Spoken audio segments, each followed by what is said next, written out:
We need some more clarification, Mr. President. Thank you. Thank you very much. I know you're going to ask a really nice question. Well, it's an important question, I think. Are you worried that other leaders in the world are going to start to doubt that America is back if some of these big things that you say on the world stage keep getting walked back? What's getting walked back? It made it sound like, just in the last couple days, it sounded like you told U.S. troops they were going to Ukraine.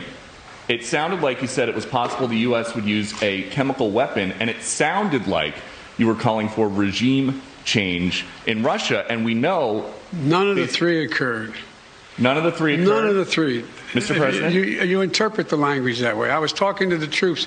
We're talking about helping train the troops that are the Ukrainian troops that are in Poland. That's what the context. I sat there with those guys for a couple hours. That's what we talked about. So when you said you're going to see when you're there, you were not intending to... I was referring to meeting with and talking with the Ukrainian troops that were in Poland. And when you said a chemical weapon use by Russia would trigger a response in kind... It will trigger a significant response. What does that mean? I'm not going to tell you. Why would I tell you? You got to be silly. The world wants to know.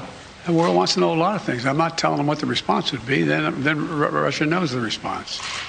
Mr. President. All right, I'm going to take two more questions. 1, 2. Mr. President, thank you. I still want to get back to your original words that he cannot